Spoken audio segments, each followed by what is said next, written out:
Hi, everyone. Thank you so much for joining us for another Meet the Family.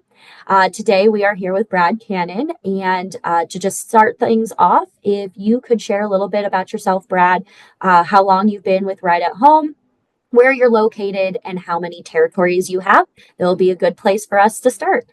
Sure. So started with Right at Home in June of last year. So right at about a year at this point. And so that would be June of 2024. There we have 7 territories, all that serve the Louisville, Kentucky, Southern Indiana. We also added Frankfort, Kentucky, and Elizabethtown, Kentucky. So it's um, 6 of the 7 serve Kentucky, and one of the 7 serve Southern Indiana. Wow, that is a lot of territory. It is. It is. So, what was your background prior to Right at Home? So out of college, I became a nursing home administrator, and so I ran nursing homes for 7 years. That's where I really saw the true, genuine need for the services.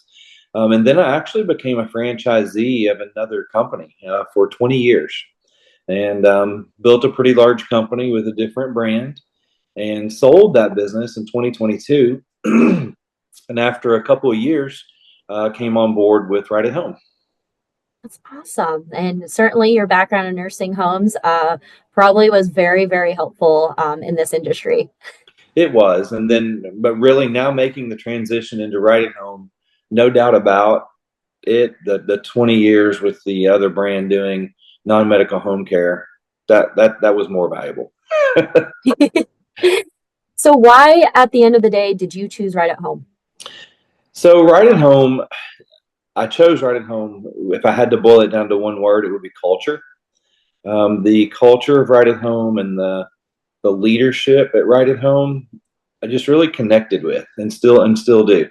And fresh off of Home Improvement, I can say that was just reiterated there. So I could go down a lot of tangents, but the bottom line is we're like-minded.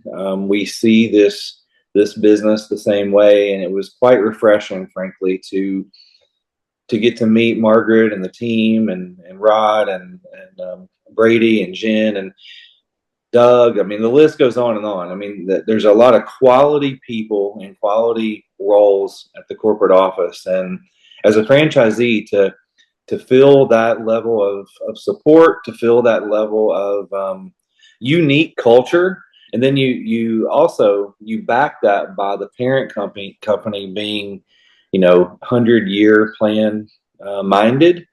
That matters a lot, especially given my history. So to know that Right at Home has a 100-year plan, and the parent company has a 100-year plan that Right at Home is a part of, that gives me comfort as a franchisee. Definitely. I think we've all been part of unfortunate private equity acquisitions. So Yes. I feel the same with you that it really, off of Home Improvement, reassured that, I'm in my right at home spot too, just like it did for you.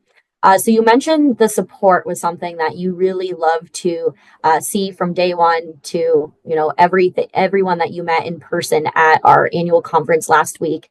What part of the support do you feel has been the most beneficial for you? Well, what's interesting for me, with a 20-year home care background, there were certain things that I would just basically say I didn't really need, that maybe a brand new person to the whole industry that they might need. But what I found really awesome is specifically Stacy with RightStart. I'll call her out because she was phenomenal. And Stacy's not only does Stacy have a solid background for that, but she was so flexible. So the support, I feel like the support was awesome because I felt like it was tailored to me.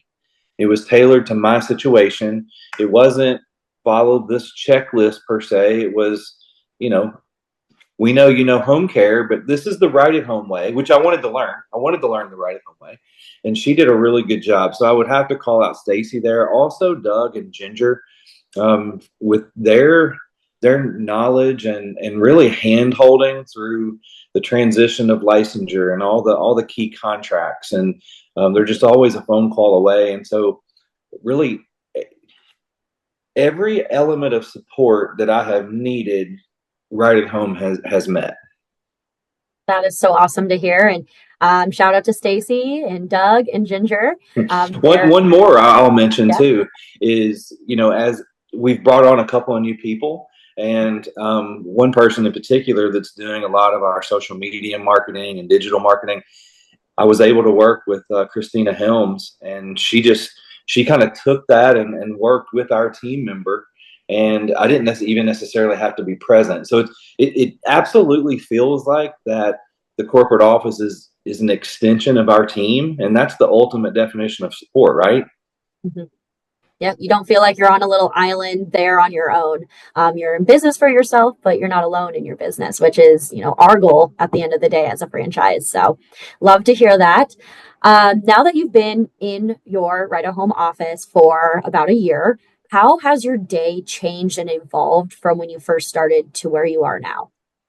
Well, the business has changed. We've grown the business, significantly, and we're on our way. So, I wouldn't necessarily say that my role has changed a lot because, given my structure, I've got a CEO in place who's running the day-to-day operations, and I'm definitely casting vision. I'm meeting with him.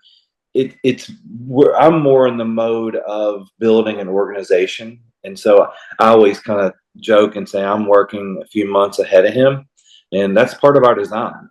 And so my role hasn't necessarily changed, but I would say that the business has changed a lot. Okay, great, great. And then I know this one might not have been communicated to you, so if you need a minute to think about it, certainly take the time. But tell me about an instance where you felt like you truly made an impact on someone's life as a right at home owner. The true answer to that question is I feel like we impact people's lives every day. And I think whenever you ask that question, the immediate gut reaction might be to think of our clients. And I think that's fair, but I would challenge everyone to expand their thinking, because if you think about it, we make an impact on the clients' families every day by allowing them to be husbands and wives and mothers and fathers, and we make a positive impact on our teams, the people who work in our office. I mean, we have almost 200 caregivers. We've got multiple people in administrative roles. If you look at the number of dollars that funnel through our payroll, we're providing significant jobs to a lot of people. So, I mean, we're a 24-hour, 7-day, 365-day operation, and I don't think there's a minute that passes that we're not positively impacting lives. Yeah, I don't doubt that. And I love the fact that you said widen your scope, not just the individuals directly receiving the care, because you're 100% right there. I can give you an example. I mean, thinking through a situation with a client, we had a client that had an unfortunate situation with their housing. This happens to be a Medicaid client, and not because we had to, but because we chose to. We ended up paying for a hotel for a client, and this is pretty recent. And then we also worked hand in hand to get their housing situation back in line. That took several weeks, and nobody reimbursed us for the hotel. Um, Really, it was kind of thankless, honestly. But back to your question, did we make a positive impact on that client's life? I mean, I would argue that it almost felt like we were the only ones advocating for that client. And so that's one small example of the client side, but I think there are multiple examples, whether it be um, a caregiver that we send a pizza to on a really long shift, or someone that we pick up in the snow, or someone who we help with a set of tires because maybe they need tires for their car. There's so much of that that goes on that people don't communicate, because frankly we shouldn't communicate that. We're doing it out of the goodness of our heart, but the truth of the matter is it's happening. And so I believe wholeheartedly that we're impacting lots of lives in lots of different ways, for the positive. 100%. Thank you so much for just sharing so much.